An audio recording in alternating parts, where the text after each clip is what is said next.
actually a 7 times magnifier for eotech or aim point rifles.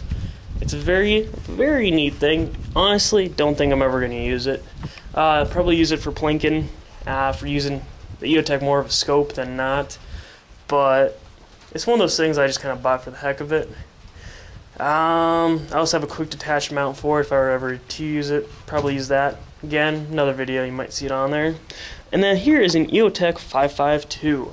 I'm not going to go into the specifics for that guy, but this also has a G, and G flip covers for it, not the cheap lenses, and then a GG and G quick detach also. So that is quite spendy in its own.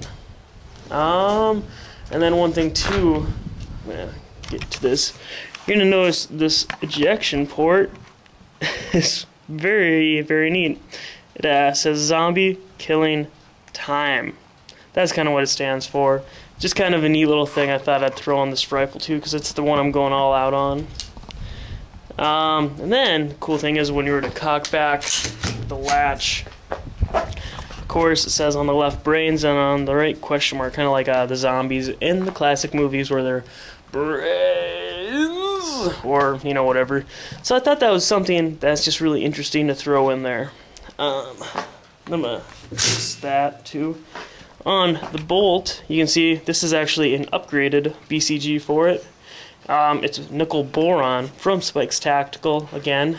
I kind of went with this just because the rifle itself is already maxed out with pretty much anything you'd ever really want to throw on here. So I just kind of figured, I'll buy that. I'll save the one I have. Save some money there. Can't really go wrong with it.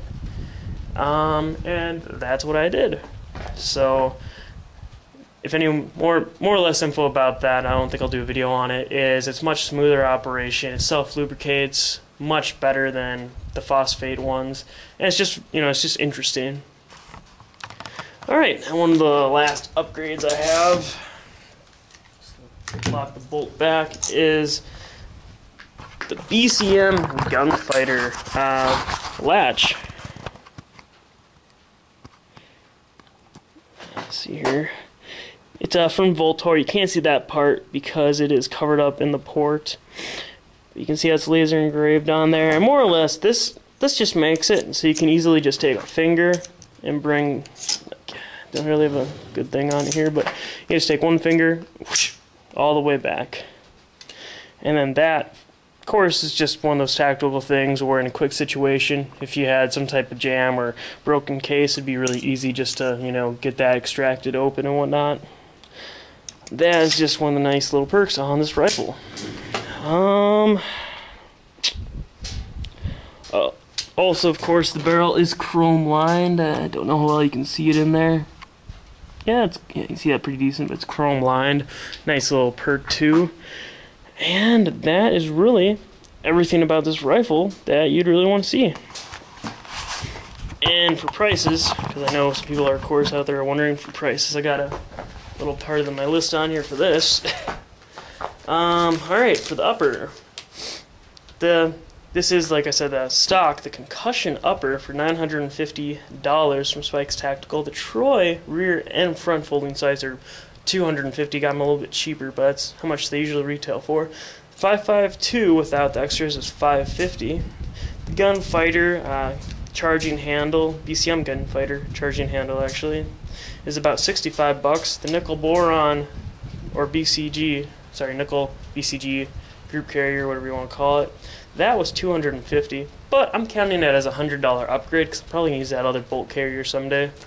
NC Star laser was $50. The light mount from Daniel Defense was another $65. And then the Surefire upgrade with upgrades was $130. And then, unfortunately, this ejection port, because they had to do it a couple times to get the time on there right, or not the time right, but the clock, and more or less to get it to look really nice. They had to do that, I think, twice. So that cost me $40, unfortunately. But they told me there's going to probably be some trial and error with it, so that was alright. Oh, there's actually one thing I forgot to mention.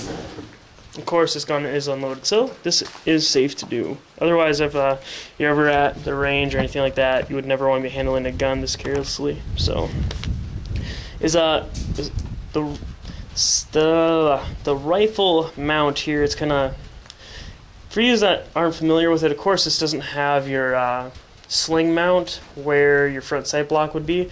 So I have a rail Picatinny mounted sling mount. And more or less, it's a Daniel Defense mount, but actually about a Troy single. It's not a single point sling, but a rifle sling mount for it, because I like the Troy buttons a little bit better than the Daniel Defense buttons. And the pricing for that is, the mount was $40, and then the Troy quick detach button was $20. Now, of course, this is just a really standard grip on here. This one costs about $50, and that is a quick detach grip, so pretty interesting. And then the last couple things here is the G&G cover was $50, and then the latch was $70 or $75. So pretty pricey. Oh, and then the 7x magnifier was $180 with the quick detach mount. So pretty pricey, $3,000 some rifle, but was it worth it? I think so.